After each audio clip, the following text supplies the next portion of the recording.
आगाज़ करेंगे इस खबर के साथ कि वज़ीर-ए-आज़म के मुशीर राना सनाउल्लाह ने कहा है कि मदारस रजिस्ट्रेशन पर मौलाना फजलुर रहमान की बात की कदर है। पार्लियामेंट के इजलास में मसला हल हो जाएगा, एहतजाज की नौबत नहीं आएगी। फैसलाबाद में तकरीब से खिताब में कहा कि PTI ने सोशल मीडिया पर बहुत झूठ गढ़ा, फ़लस्तीनियों की मैयतों को अपने कारकुनों का बताया। स्कूलों में मुखालिफिन के बच्चों को निशाना बनाने पर अकसाया गया।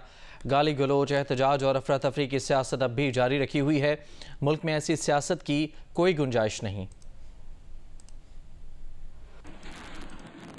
मौलाना फजलुर रहमान साहब बिल्कुल इस बारे में जो बात कर रहे हैं, हमें उस बात की बड़ी कदर है।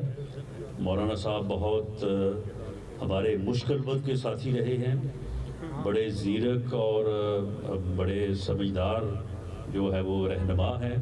उनके साथ हमारी बात हुई है। उस मसले को इंशाअल्लाह ताला आप ये देखेंगे 17 तारीख को जो पार्लियामेंट का इजलास हो रहा है, मेरी अपनी भी उनसे मुलाकात हुई है, तो ये मसला हल हो जाएगा इंशाअल्लाह। एहतजाज की जो है वो नौबत ही नहीं आएगी। आगे बढ़ते हैं और आपको बताएं कि आंखों में बेहतर मुस्तकबिल का ख्वाब सजाए गैर कानूनी तरीका इख्तियार करके यूरोपीय ममालिक जाने का सिलसिला नहीं रुक सका। यूनान के साहिली इलाके में तारिकीन वतन की एक और कश्ती डूबने का वाक़या पेश आया। यूनानी कोस्ट गार्ड के मुताबिक कश्ती डूबने से 5 अफराद हलाक और 40 लापता हो गए हैं। कश्ती में सवार 39 अफराद को बचा लिया गया। बचाए जाने वाले ज़्यादातर अफराद का ताल्लुक पाकिस्तान से है। लापता अफराद की तलाश के लिए इमदादी कार्रवाइयाँ जारी हैं। एक और इतला के मुताबिक हफ्ते को कुछ किलोमीटर दूरी पर कश्ती डूबने के मजीद 2 वाक़यात रोनुमा हो चुके हैं। एक वाक़े में 47 तारिकीन वतन को बचाया गया और दूसरे वाक़े में 88 अफराद को बचाया गया था। इब्तदाई मालूमात के मुताबिक यूनानी कोस्ट गार्ड हुकाम का कहना है कि डूबने वाले दोनों कश्तियां लीबिया से एक साथ रवाना हुई थीं।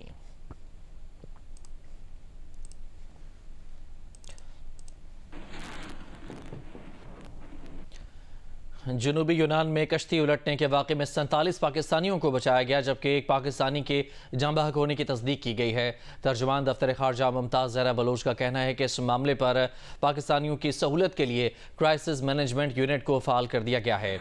तर्जुमान दफ्तर खारजा मुमताज़ ज़हरा बलोच की तरफ से जारी बयान में कहा गया है कि इस मामले पर जाँ बहक और लापता पाकिस्तानियों की हतमी तादाद की तस्दीक फ़िलहाल नहीं हो सकी है। उन्होंने कहा कि एथेंस में पाकिस्तानी सफारत खाना हेलिंग कोस्ट गार्ड और चाइनिया कोस्ट गार्ड से राब्ते में है, जो सर्च और रेस्क्यू ऑपरेशन में मसरूफ़ हैं। सिफारती अहलकार क्रेट पहुँच चुके हैं ताकि बचाए गए पाकिस्तानियों से मुलाकातें कर सकें, दरकार मदद फराहम करें। वजारत खारजा ने यूनान में पाकिस्तानियों की सहूलत के लिए क्राइसिस मैनेजमेंट यूनिट को फ़ाल कर दिया है। यूनान में मौजूद पाकिस्तान और उनके अहल खाना दर्ज झेल mobile number, phone number, email पर CMU से रब्ता करें। फ़ोन नंबर 05192078887 और ईमेल cmu1@mofa.gov.pk। लापता पाकिस्तानियों के अहल खाना तफसीलात के लिए पाकिस्तान के सफारत खाने के इस नंबर पर भी रब्ता कर सकते हैं 306943850188।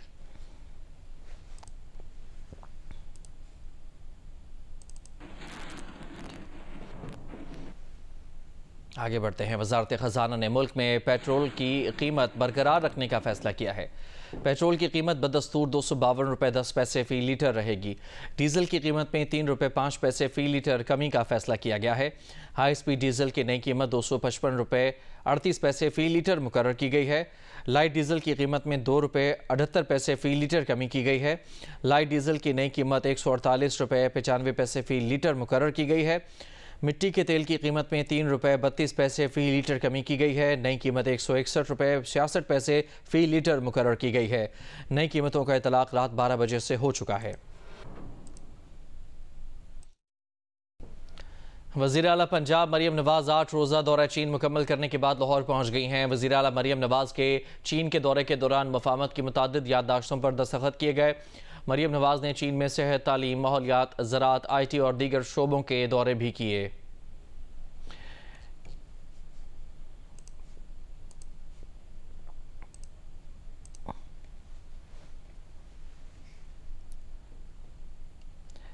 और इसके अलावा आपको ये भी बताएं कि मरीम नवाज़ ने अपने दौरे के दौरान कई अहम मकामात के दौरे भी किए। उनकी मौजूदगी में माहौल दोस्त ट्रांसपोर्ट, ज़राअत और सेहत समेत दीगर शोबों में चीनी कंपनियों से MOUs पर दस्तखत भी हुए और उनके दौरे के हवाले से ये रिपोर्ट आपको दिखाते हैं।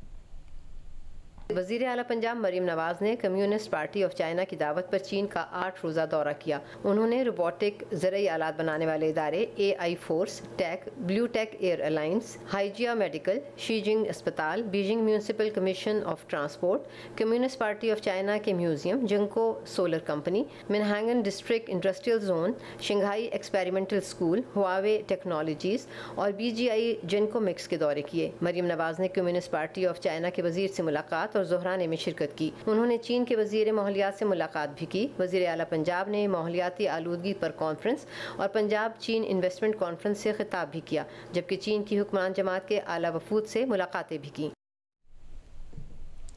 वज़ीर आला खैबर पख्तूनख्वा अली अमीन गंडापुर ने कहा है कि सिविल नाफरमानी की तहरीक का मामला अब तक वाज़े नहीं है।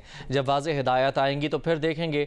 पेशावर में PTI के यौम शोहदा जलसे से कबल CM हाउस में गुफ्तगू करते हुए अली अमीन गंडापुर ने कहा कि सिविल नाफरमानी की कॉल उन्होंने नहीं बल्कि बानी PTI ने दी है और उनके हुक्म पर इसकी रूह के मुताबिक अमल किया जाएगा। पार्टी की तरफ से खान साहब ने ही किया था ऐलान, और खान साहब का जो भी हुक्म है जाहिर बात है हमने उसको उसी स्पिरिट के साथ जो है आगे इम्प्लीमेंट करना होता है, लेकिन उसके ऊपर क्लैरिटी अभी तक नहीं आई है। तो हम वेट कर रहे हैं, जब क्लैरिटी आ जाएगी किस तरीके से करनी है, कैसे करनी है और क्या लाएमल होगा, फेज वाइज होगी, किस तरीके से होगी, कौन सी चीज़ों के ऊपर होगी, तो जब क्लैरिटी आ जाएगी तो इंशाल्लाह करेंगे। फिर पहले हमारी शर्त है इमरान खान की रिहाई, उसके बाद हमारा मैंडेट, उसके बाद जो तरमीमें की हैं इन्होंने गैर आईनी, ये हमारे कुछ आईनी हकूक़ हैं जो हम मांग रहे हैं, अपने हक मांग रहे हैं। अगर नहीं मिलेगा हमारी तहरीक जारी है इंशाल्लाह, फिर हम भी आगे प्लान बनाएंगे। हमारे सामने 26 हज़ार रेंजर और पुलिस को लगाया जाता है और वो स्टन ग्रेनेड भी हमें मार रहे हैं। आंसू गैस तो अब एक गप बन गई है हमारे लिए, आंसू गैस तो हमारे लिए परफ्यूम बन गया है, होता है ना परफ्यूम, बॉडी स्प्रे, हमें लगता है कि शायद वो है। अब हमें जान से भी मारा जा रहा है, अल्लाह ना करे, लेकिन हमारे मजीद लोग हमें दिए नहीं जा रहे, उनकी मैयतें हमें नहीं दी जा रही अब तक। 12 लोग हमारे कन्फर्म हैं इस वक्त, हमारे 68+ लोग बुलेट इंजर्ड कन्फर्म है। ये तो वो लोग हैं जो अस्पतालों में हम लेके आए और हमने इलाज किया उनका। इसके अलावा कुछ और लोग भी हैं कि जो शायद खौफ के मारे या किसी वजह से अपने आप को शो भी ना कर रहे हों। 1977 में जुल्फ़िकार अली भुट्टो ने अनारकली से शुरू किया लोगों का कत्लेआम और पूरे पाकिस्तान में कुर्सी के लिए कत्लेआम करवाया। उसके बाद अगर पाकिस्तान टूटा है उसकी सिर्फ एक वजह है, और वो वजह ये है कि इनको समझ आ गई कि हम वज़ीर-ए-आज़म नहीं बन सकते। इन्होंने मुल्क तोड़ दिया, इन्होंने मुल्क तोड़ दिया कुर्सी के लिए।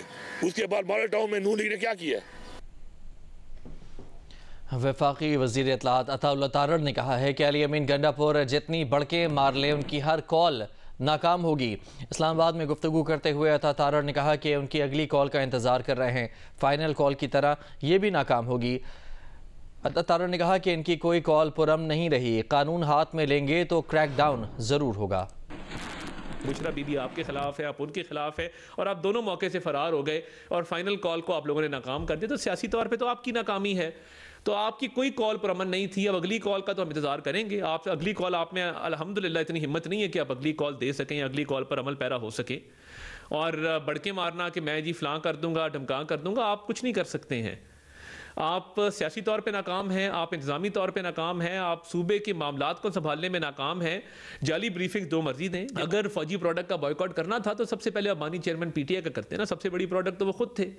तो इसलिए ये जेब नहीं देता है झूठ की, मुनाफकत की सियासत। GA न्यूज़ की खुसूसी ट्रांसमिशन कर डालो पाकिस्तान के लिए गुफ्तगू में करते मुआविन खुसूसी बराए तवानाई मोहम्मद अली ने कहा है कि कोई गड़बड़ नहीं थी तो IPPs ने SECP को ऑडिट क्यों नहीं करने दिया और स्टे ले लिया। बिजली महंगी होने की एक वजह 8 रुपये फ़ी यूनिट टैक्स भी है। कोशिश है कि टैक्स 3 रुपये तक लाएं। ये इतना सिंपल मैटर नहीं है और इतना इनोसेंस के साथ भी काम नहीं हुआ।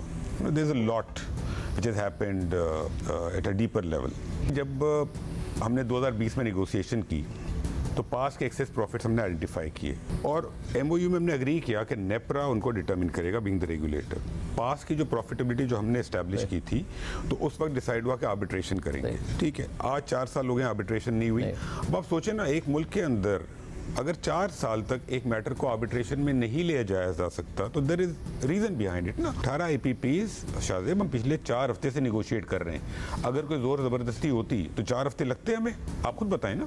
तो ये हम जितना इसको एमिकेबली कर सकते हैं उतना कर रहे हैं। इस वक्त पाकिस्तान के वो बिजनेसमैन जिनसे हम निगोशिएट कर रहे हैं वो हमें आके कहते हैं कि प्लीज हमें कोई डिस्ट्रीब्यूशन कंपनी आप दे दें। बिजनेस कॉन्फिडेंस इतना खराब नहीं हुआ जितना कि लोग पोर्ट्रे कर रहे हैं। पाकिस्तान में जो बिजली महंगी है उसकी देखें 2-3 बहुत बड़ी वजूहत हैं। एक तो IPPs, इसके अलावा टैक्सेस। 8 रुपए का इम्पैक्ट बिजली में टैक्सेस का है, हम उसको भी देख रहे हैं। इसी ट्रांसमिशन में बात करते हुए CEO lucky electric power Rohail Mohammad ने कहा कि जो IPPs गलत काम कर रही हैं उनका फॉरेंसिक ज़रूर होना चाहिए। कहा जा रहा है ओवर इनवॉइसिंग हुई तो इसे हुकूमत को रोकना चाहिए। जो एक्सेस प्रॉफिट या जिसकी बात कर रहे हैं ना कि फॉरेंसिक, वो हो सकता है वो 5 प्लांट्स का स्पेसिफिक इशू हो, बट जनरली एज उन्होंने खुद कहा कि हर इंडस्ट्री में कुछ होंगे जो लोग गलत काम करते होंगे ना, तो बेशक हमारा एटलीस्ट मौक़िफ़ ये है कि उनका ऑडिट करवाएं और उसके अंदर अगर कोई डिस्प्यूट है तो कॉन्ट्रैक्ट के अंदर डिस्प्यूट रेजोल्यूशन मैकेनिज्म मौजूद है। आप समझते हैं गलत काम किया, आपके पास ऑल द राइट है, आप आर्बिट्रेशन ले जाएं। आप समझते हैं क्रिमिनल है, GIT बना दें, जो भी आप करना चाहें उसको कर लें। तो उसको मिक्स करना इज़ नॉट द इशू। उन्होंने 2015 में इंक्लूडिंग द चाइनीज़ जिन्होंने ऑप्ट किया था उसके लिए was based on an upfront tariff given by NEPRA. इसमें ऐसी कोई चीज़ नहीं कि इन्फ्लेट कर दी कॉस्ट। ये नहीं थी कि जी मैंने 100 रुपये की कॉस्ट थी, मैंने जाके 120 सबमिट की और उन्होंने ओके कर दिया। उन्होंने कहा जी ये टैरिफ है, आपने लेना है तो ले लें, अदरवाइज छोड़ दें, ठीक है ना। सो उसको कन्फ्यूज़ करना कि कोई ओवर इन्वॉइसिंग हुई है।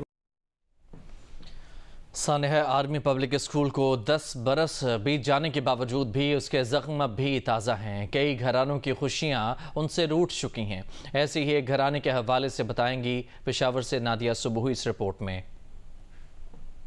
16 दिसंबर 2014 को आर्मी पब्लिक स्कूल पर दहशतगर्दों का हमला कई मासूम जानें निगल गया। हंसते बसते घरानों को ऐसी नजर लगी कि बहुत से घरों में उदासी ने मुस्तकिल डेरे ही डाल लिए। ऐसा ही एक घराना तहसीनुल्लाह का भी है, जिनके 2 बेटे नूरुल्लाह और सैफुल्लाह हमले में शहीद हो गए और उनका घर अब बिल्कुल सुनसान लगने लगा है। जब भी कोई बात करते हैं, हमारी बात जो है तो नूरुल्लाह सैफुल्लाह से शुरू होती है और नूरुल्लाह सैफुल्लाह पे ही ख़त्म होती है। लोग कहते हैं टाइम के साथ साथ जो है तो ज़ख्म भर जाते हैं, लेकिन ज़ख्म नहीं भरते। दोनों शोहदा के वालिद के ख्वाब भी चकनाचूर हो गए। बेटों की जुदाई का गम उन्हें निढाल किए हुए है। कहते हैं कि बेटों के लिए देखे ख्वाब अब कभी पूरे ना हो सकेंगे। उनके खातिर मैंने गाँव अपना हलाका और सब कुछ छोड़ कर आया ताकि इनका मुस्तकबल जाए और हमारे इनकी ज़िंदगी बन जाए और पाकिस्तान के लिए कुछ कर सके, लेकिन अल्लाह ताला को शायद यही मंजूर था। अपने प्यारों को खोने का गम अपनी जगह, ताहम उससे भी बढ़कर ये कि सारी कौम ने इसके बाद कंधे से कंधा मिलाकर दहशतगर्दों से मुकाबले की ठान ली है। मुल्क भर में जारी तालीमी सरगर्मियाँ साबित करती हैं कि इल्म दुश्मन अनासिर के ख्वाब शर्मिंदा ताबीर ना होंगे। कैमरामैन रिजवान शेख के साथ नादिया सबूही, जियो न्यूज़, पेशावर। ज़िला कुरम में क़याम अमन के लिए कोहाट में फ़रीक़ैन और ग्रैंड अमन जिरगे के मुज़ाकरात गुज़श्ता 9 रोज़ से जारी हैं। ग्रैंड जिरगे में मरकज़ी शाहरा खोलने समेत मुख्तलिफ मसाइल पर तफसीली बातचीत की गई। कोहाट में होने वाले जिरगे की जानिब से अब तक हतमी फ़ैसले का ऐलान नहीं किया जा सका। पेशावर पारा चनार मरकज़ी शाहरा समेत आमदोरफ्त के तमाम रास्ते बंद होने से ज़िला कुरम में अशिया खुरोनोश, पेट्रोल, अद्वियात और गैस ख़त्म होने पर शहरियों को शदीद मुश्किलात का सामना है। जरगा ज़राए का कहना है कि कोहाट में होने वाले ग्रैंड अमन जिरगे में ज़िले इंतज़ामिया और सूबाई हुकूमत के नुमाइंदे, फ़रीक़ैन के माहिदीन और ग्रैंड जिरगे के मेंबरान शामिल हैं। रास्तों की बंदिश से मैसूर अवाम के मसाइल जिरगे के फैसले की ताख़ीर के बायस मज़ीद बढ़ रहे हैं। समाजी रहनुमा मीर अफजल खान ने बताया कि कबायली झड़पों के बायस आमदोरफ्त के रास्ते और मुसाफिर गाड़ियों के कॉन्वाय 67 रोज़ से बंद हैं। इलाज न मिलने से बच्चों समेत मरीजों की अमवात हो रही हैं। खुराक, पेट्रोल और गैस ख़त्म होने से लोग शदीद परेशान हैं। उधर डिप्टी कमिश्नर जावेद अल्लाह महसूद का कहना है कि खुराक की कमी पर काबू पाने, अस्पतालों के अद्वियात की फराहमी और रास्ते खोलने के लिए इक़दाम किए जा रहे हैं।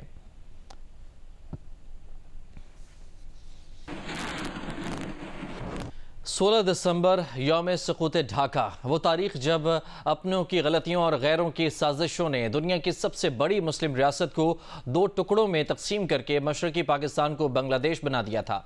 दुश्मनों ने 53 साल पहले वतन अजीज़ के दोनों हिस्सों में नफरत और खून से जो दीवार खड़ी की थी, वो वक्त गुजरने के साथ अब ढह रही है। पाकिस्तान और बांग्लादेश के दरमियान बाहमी एहतराम और मोहब्बत भरे जज्बों के साथ दोस्ती के नए इम्कानात पैदा हो रहे हैं। देखिए तारिक अबुल हसन की ये रिपोर्ट। 16 दिसंबर 1971 जब कायद-ए-आज़म का पाकिस्तान दो लख्त हुआ।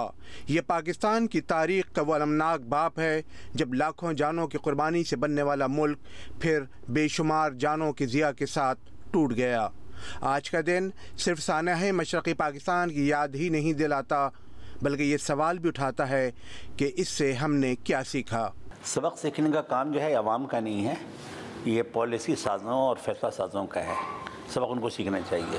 तारीख़ गवाह है कि बंगाली, उनमें वही मुसलमानियत है, उनमें वही जज्बा है और अब वो जज्बा दोबारा उभर गया। क्यों जब जज्बा ख़राब हुआ था कि इंडिया का गलबा आ गया था। हसीना वाजिद जो है वो अपना एक एजेंडा लेके चल रही थी। खुशाइन बात यह है कि एक मुश्तरका और बेमिसाल जद्दोजहद के नतीजे में अंग्रेज़ हुक्मरानी और हिंदुओं की बालादस्ती से निजात हासिल करने वाले दोनों मुल्क अपने इस मुश्तरका विरसे पर फ़ख्र करने लगे हैं। बांग्लादेश में सियासी बेदारी की हालिया तहरीक से जाहिर है कि बंगाली भाइयों ने दुश्मन की साजिशों को समझा है। इसके नतीजे में पाकिस्तान और बांग्लादेश के दरमियान ताल्लुकात के हकीकी इम्कानात पैदा हुए हैं। 3 काम हो जाने चाहिए। नंबर 1, वीज़ा आसान कर दिया जाए, वहाँ का आदमी यहाँ आ सके यहाँ का। नंबर 2, फ़्लाइट शुरू कर दी जाए, डायरेक्ट फ़्लाइट्स, और उसमें जितनी रियायत मुमकिन हो वो दी जाए। और तीसरी बात यह है कि एक दूसरे को तिजारत में तरजीह दें। कोई चीज़ हमें चाहिए और उनके पास है, हम उनसे ख़रीदें। उन्हें कोई चीज़ चाहिए, हमारे पास है, हमें देना चाहिए।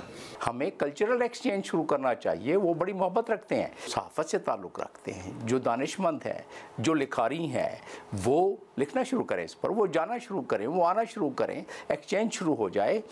हर साल 16 दिसंबर की तारीख पाकिस्तान के सियासतदानों और रियासती इदारों को ये याद दिलाती है कि जब हक की जगह हक तलफी, अमानत की जगह क़यानत और इत्तेहाद की जगह इंतशार ले ले तो मुल्क टूट जाते हैं। कैमरामैन अदनान जैदी के साथ Tariq Abul Hasan, Geo News, Karachi. Karachi water board corporation के chief executive officer engineer Salahuddin Ahmed ने एतराफ़ किया है कि इस वक्त कराची के 70% इलाकों को पानी की किल्लत का सामना है। यूनिवर्सिटी रोड पर टूटी पाइपलाइन की मरम्मत बुध तक होने का इम्कान है। BRT कॉन्ट्रैक्टर पर पाइप टूटने का इल्ज़ाम लगाते हुए उन्होंने कहा कि कॉन्ट्रैक्टर को तमाम नक्शे फराहम किए जा चुके थे। तरक्याती काम के दौरान एहतियाती तकाज़े पूरे करना ज़रूरी था।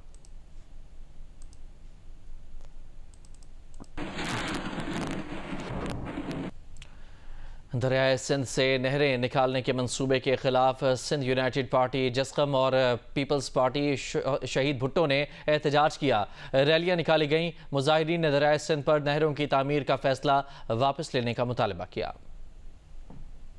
हैदराबाद में पाकिस्तान पीपल्स पार्टी शहीद भुट्टो की जानिब से एहतजाज किया गया। मुजाहिरीन का कहना था कि साजिश के तहत सिंध को सहरा बनाने की कोशिश की जा रही है। नहरों की तामीर का फैसला वापस लिया जाए। मटियारी में कौमी शाहरा पर जस्कम की जानिब से धरना दिया गया, जिससे ट्रैफिक की रवानी मुतासिर रही। चेयरमैन जस्कम सनान कुरैशी का कहना था कि सिंध के लोगों की जमीनें गैर आबाद और बंजर हैं। कैनाल्स बनाकर हुकूमत मजीद बंजर बनाना चाहती है। उमरकोट में सिंध यूनाइटेड पार्टी ने दरियाए सिंध बचाओ मार्च के तहत रैली निकाली। मुकर्रीन ने मुतालबा किया कि सिंध के अवाम को माशी बदहाली से बचाया जाए और कैनाल निकालने का फैसला वापस लिया जाए। मीरपुर खास, सजावल, दादू, जोही में भी सिंध यूनाइटेड पार्टी और पीपल्स पार्टी शहीद भुट्टो की जानिब से एहतजाज किया गया और रैलियां निकाली गईं।